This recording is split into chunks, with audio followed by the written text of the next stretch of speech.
Track 31. Practice test. Listening. Section 1. You will hear a number of different recordings and you will have to answer questions on what you hear. There will be time for you to read the instructions and questions, and you will have a chance to check your work. All the recordings will be played once only. The test is in 4 sections. At the end of the test, you will be given 10 minutes to transfer your answers to an answer sheet. Now turn to Section 1.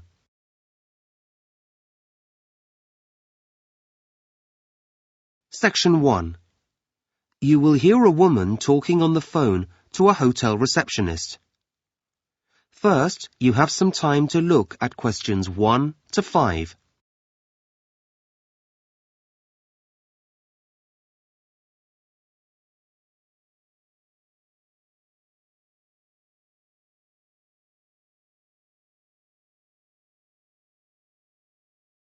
You will see that there is an example that has been done for you.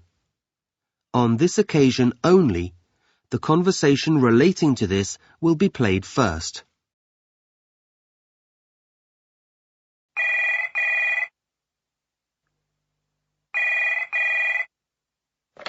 Good morning, Atlas Hotel. Can I help you? Oh, yes. A friend has told me about your hotel, and I'd like to book some rooms, please. Okay, when would you like to stay here? Well, we've booked flights on the 23rd of August. Okay, I'll just find that date. The arrival date is the 23rd of August, so 23rd August has been written in the space. Now we shall begin. You should answer the questions as you listen, because you will not hear the recording a second time. Listen carefully and answer questions 1 to 5.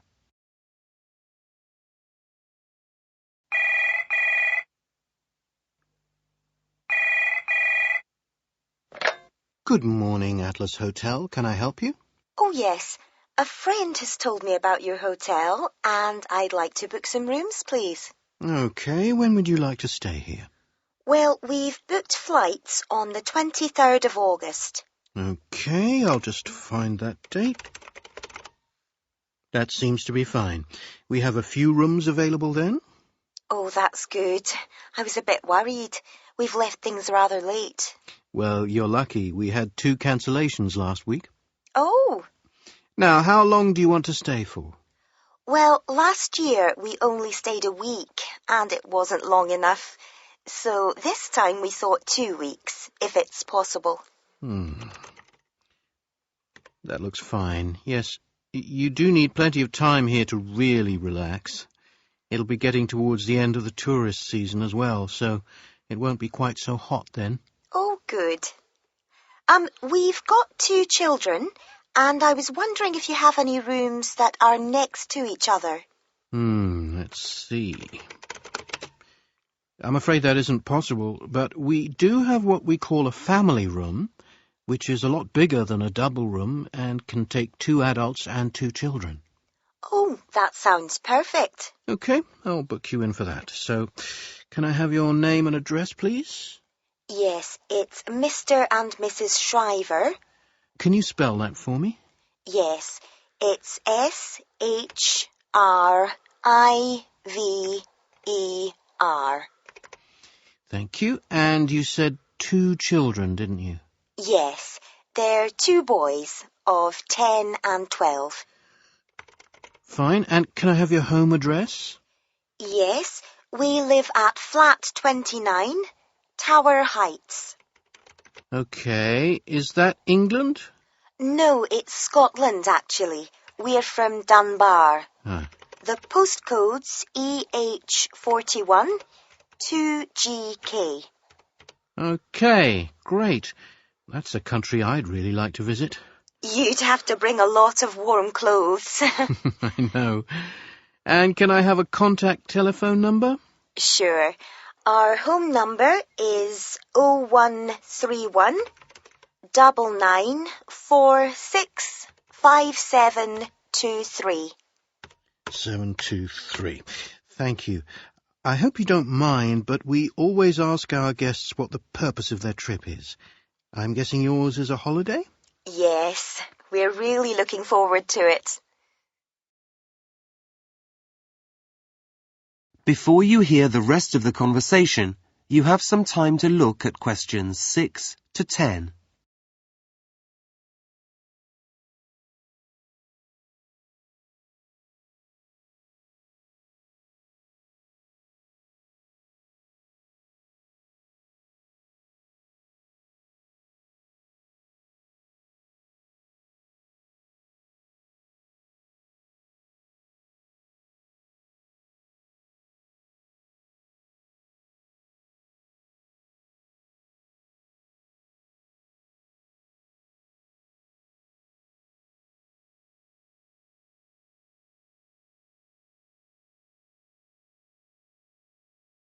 Now listen and answer questions 6 to 10.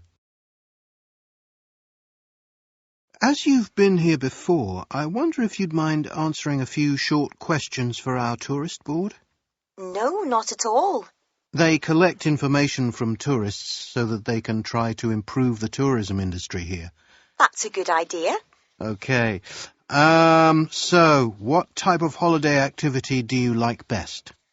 Well, I like a lot of things. I like shopping and sightseeing. But I think as a family, we all enjoy swimming the most. Okay, and do you go to the beaches to do that? Well, sometimes we do. We also like to sit around the pool at the hotel. When you go to the beaches, what do you think of them? Well, they're a bit crowded. I know. But then you expect that in the holidays. The main thing is that they're very clean. That's why we come back. I'm glad to hear that. And you said you like shopping? Yes, it's fun. How are the shop staff? Are they... Well, I don't want to criticise, but sometimes, well, they're a bit too helpful. trying to sell you souvenirs? Yes, I prefer to choose things myself. Uh-huh. What about eating and the service in the restaurants? Oh, the food is delicious, always. And the waiters, well, they're polite and so fast. Nothing takes very long. That's good news. Sometimes people complain, but... Well, I haven't been to every restaurant. There are rude waiters everywhere, I suppose. Well, we like to avoid it if we can. Do you have suggestions for things which might improve your holiday experience here?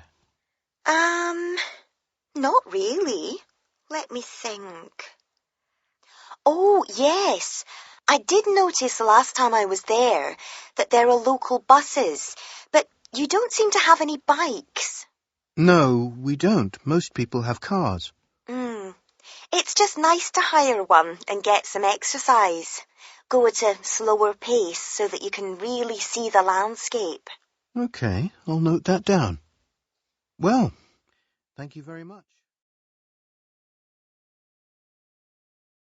That is the end of section 1.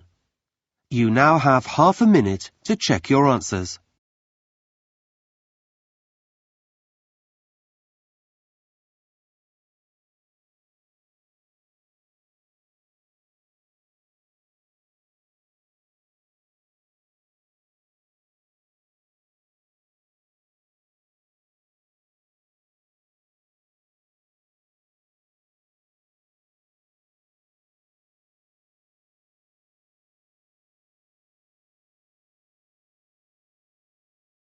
Now turn to section 2.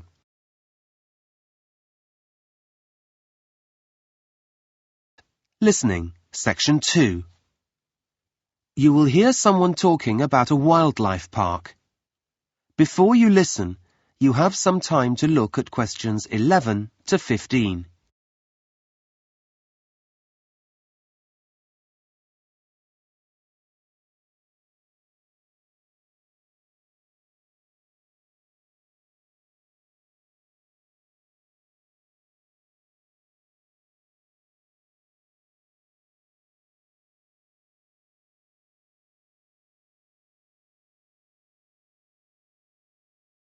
Now listen carefully and answer questions 11 to 15.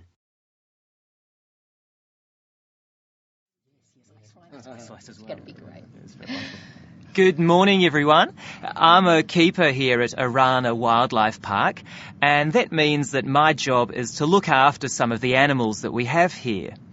First, let me tell you a bit about us. The word Arana means welcome in the local Maori language, and we are very pleased to see you all here. As you probably know, we're run by a charity, and we specialise in endangered species of animals, birds and reptiles. The park grounds cover 80 hectares of land, and we have 400 animals altogether from 70 different species. So that you can see the animals in their natural environment, we've built streams and banks to separate you from the animals and make sure your trip around the park is safe. Our animals come mainly from here, New Zealand, and from Australia, Africa and South America. There are a lot of animals to see and quite a number of things you can do here, so let me tell you about a few of the exciting encounters before you decide where to go. One of our most popular animals is a type of giraffe called a Rothschild. It's easy to spot. It has 3 horns rather than the usual 2. Giraffes are amazing animals close up, and you have an opportunity to hand feed them here at the park at 12 noon or 3 in the afternoon. This is one of the most popular activities and will be one that you'll never forget. In fact, we believe hands-on education is very important, so you can touch or pat a variety of friendly animals, such as cows and goats, at the farmyard. This experience goes on all day and is designed to help children take an interest in animals and their environment. I can assure you it's not at all dangerous. Another exciting activity for visitors is watching some of our big cats reach speeds of up to 70 kilometres per hour during their exercise run. The cheetah is the fastest land mammal, and this event takes place at 3:40 every day. You can watch them go down their paddock in under 30 seconds.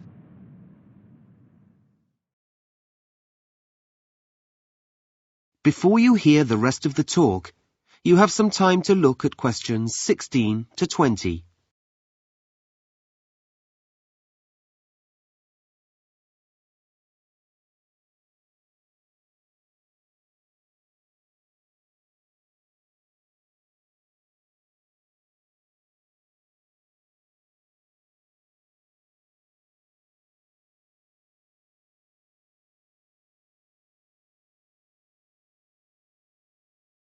Now listen and answer questions 16 to 20.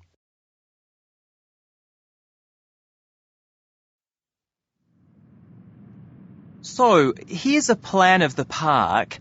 As you can see, we're here at the main entrance, and there's an information centre to your right. Now, it's quite easy to get around the park.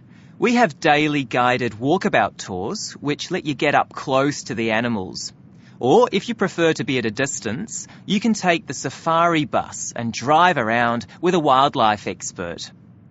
If you decide to take the walkabout tour, it leaves at 10:45, that's in just under an hour, from the meerkats enclosure next to us. From there, the walk passes the adventure playground and the otters in the first enclosure, and then arrives at the New Zealand birds area in the next enclosure, just in time to see them being fed. Then you go on to the reptile house and the tigers and the rest of the animals.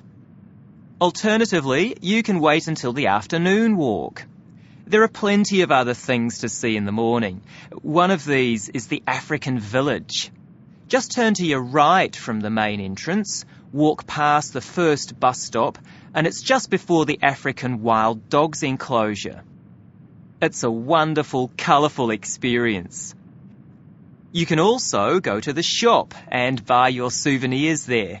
We have beautiful soft toys, giraffe and zebra, for children, and a whole range of t-shirts, hats and skincare products with an African theme.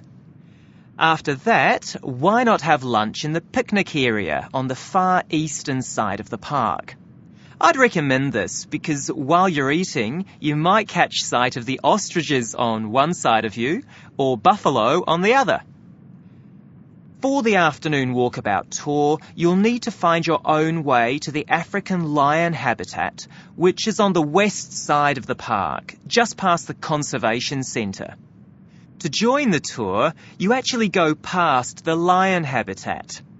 You'll see 2 bus stops, keep walking, and the meeting place is about half a kilometre after the second one. If you've gone past the zebra, you've gone too far. For those of you who would prefer to travel on the safari bus, this runs from 10:30 to 4 p.m. There are stations throughout the park, but the first one is at Jomo's Cafe, which is directly opposite where we're standing. Go straight ahead and it's just in front of the giraffes. There are various feeding times for the animals and the bus stops in time for all of these. So, let me just give you some safety guidelines. That is the end of section 2. You now have half a minute to check your answers.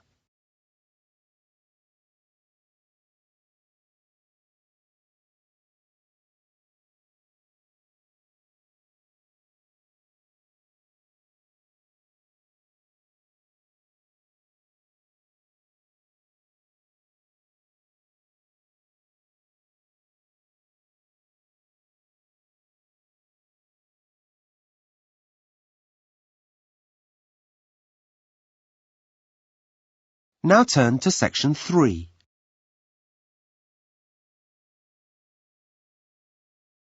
Section 3. You will hear 2 students giving the results of a survey they conducted. First, you have some time to look at questions 21 to 25.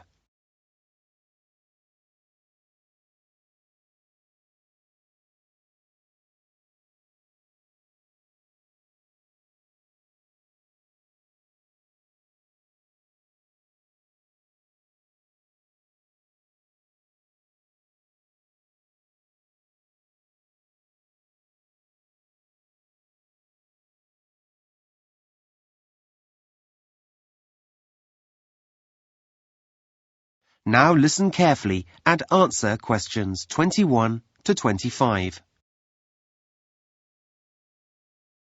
Right, now it's time for Sylvie and Daniel to give us the results of their survey into the study skills course that some of you did last term.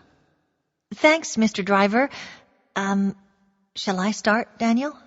Sure, go ahead. Okay.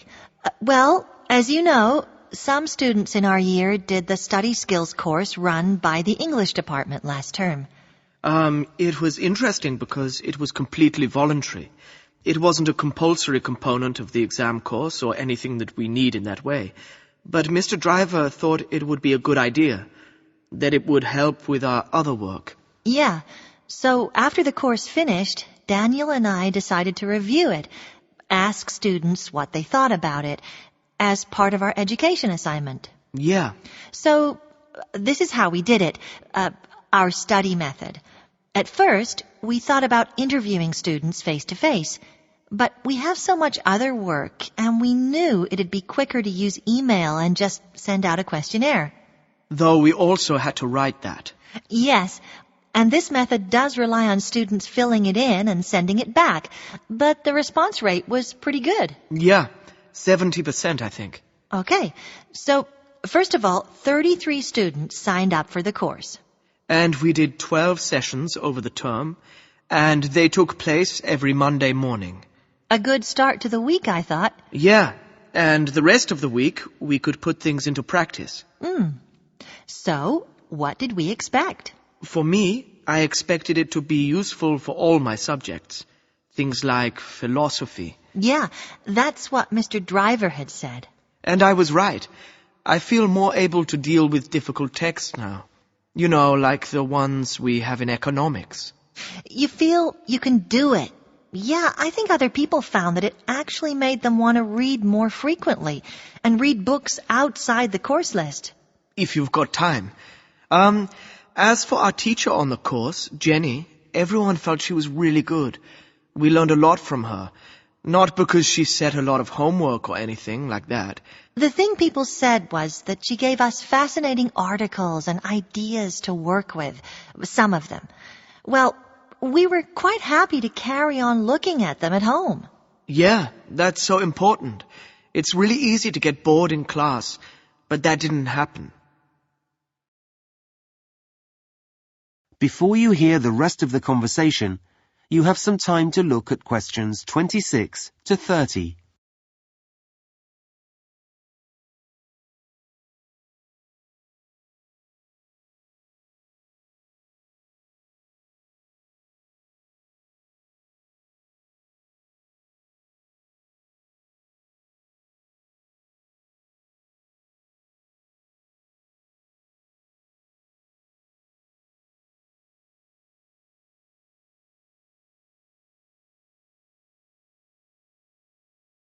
Now listen and answer questions 26 to 30.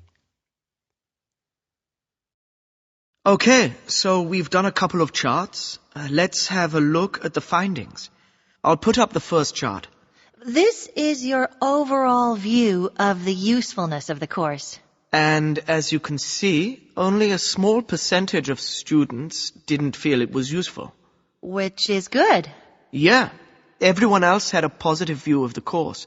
And more than half of us, that's about 60%, thought it was very useful. Which, well, as this is the first time the course has been run, I guess this is a strong recommendation for it to take place again next year. The next chart shows how useful you felt each part of the course was. So, just to remind you, there was the speed reading component. That came out top. No surprise there, really. On the other hand, giving talks was, well, we all like talking, but it's not something we have to do that often. Yeah, so that was the least useful.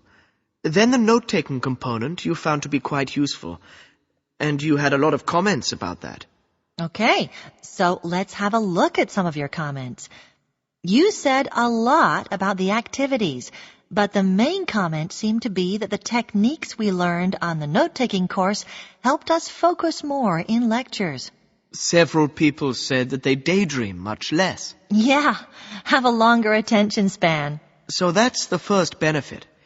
The second is that students said they really appreciated the instruction on when to use a diagram to take notes. Like many people, I'd never thought of this technique, but now I find it really helpful. And it's much more fun. Yeah. And then the last comment we wanted to mention was about the type of paper that we used in the note-taking sessions. It seems obvious now that a wide margin down the side of the paper provides another area where you can add points that you've missed. And that makes it a lot easier to read the notes afterwards. Okay, so now we'll look at the results. That is the end of section 3. You now have half a minute to check your answers.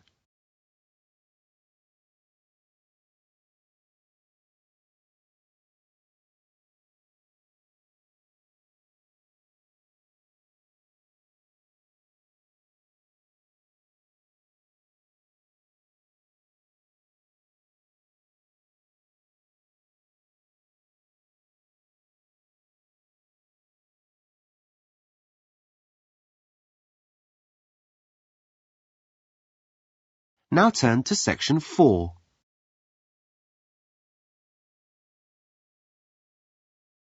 Listening, section 4. You will hear a lecture about airport design. First, you have some time to look at questions 31 to 40.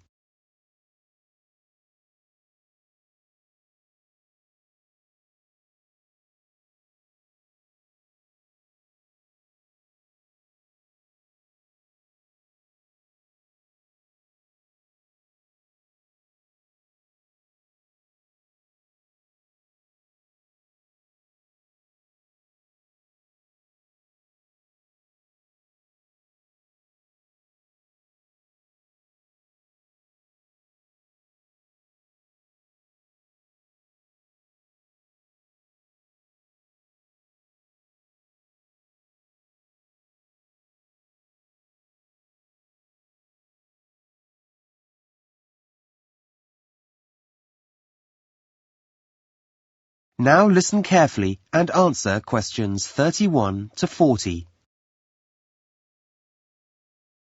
Good morning, everyone. Well, last week we looked at some of the architectural features of modern house design. And today we're going to move on to look at airport design and how this has changed over the years. So if we start by going back to the 1960s and 70s, when there were a lot fewer airports than there are today, well, check-in desks, customs and waiting areas were all very basic. They were rather like a bus station, designed to allow air traffic in and out of the terminal, but not very welcoming for passengers. Even though passengers spent a lot of time there, the important features were related to the flights, rather than the people who took them, or indeed the places where the airports were built. But that all changed in the next few decades. And if you look at any big airport now, it's more like a mini-city. It combines a transport centre with a mall full of shops and facilities designed to make passengers feel more comfortable. So airports have been transformed. And as with any city building, their design now takes into account features outside the airport terminal as well. So why did this change happen? Well, there are two main reasons. The first was the huge increase in passenger numbers, in the number of people travelling by plane. And this was a direct result of mass tourism, with things like cheap holiday packages and low-cost airlines, with the construction of high-rise hotels and hotel complexes. And then people started travelling more regularly from one country to another for things like meetings, and so the growth in international business also pushed numbers up. In fact, passenger growth has been so significant over the past 30 years that it's estimated that some 21st century airports will need to handle up to 50 million passengers a year by 2020. The second reason for the change is, and this is a key aspect of airport design, people have realised that the airport is the first place you see when you visit another country. This means it forms your first impression of that country, and that impression has to be good. Airports are now called gateways to the cities they serve, and that raises visitor expectations. Now, what are the changes that have taken place in airport design? Well, the interior design, the inside of most airports, is now completely different. First, the dark, enclosed airports of the past have been replaced by large, open areas that look out onto the surroundings. Look at this picture of Beijing Airport.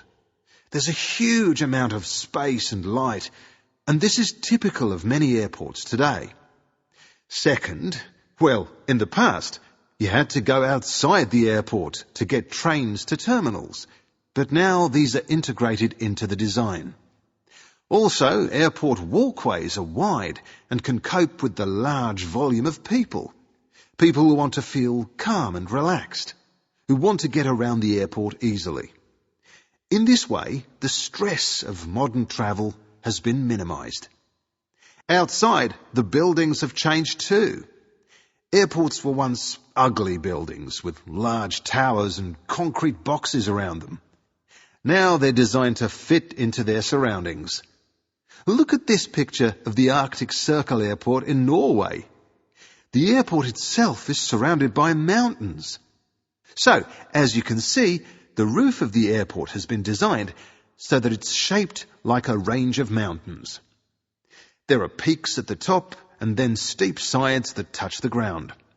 In the same way, these airports in Thailand and India have beautiful shaded gardens all around them that reflect the landscape of the country. They also provide a connection with local tradition and art. Another feature that is important inside airports too. And there's one final but very important issue. It's been said that airports are a new building type. They're often light steel structures with what looks to the passenger like a lot of glass. But this is special glass that can maximise daylight and comfort and cut down on energy use. Bangkok's main airport is flooded with controlled daylight in a tropical climate, and this is achieved through the use of new materials and modern technology, which have also allowed engineers to come up with methods of reducing costs. So, let's take a closer look at some of these. That is the end of section 4. You now have half a minute to check your answers.